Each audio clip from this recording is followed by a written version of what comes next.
Hey guys, today I'm going to show you how to add hover effect on image in Wix. So first things first, go to add elements and go to box.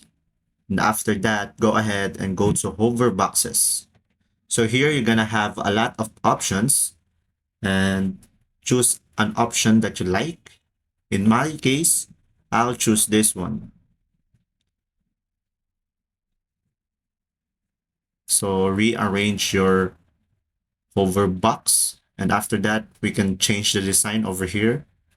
Click on it, and here you can have the basic designs like the borders and other things.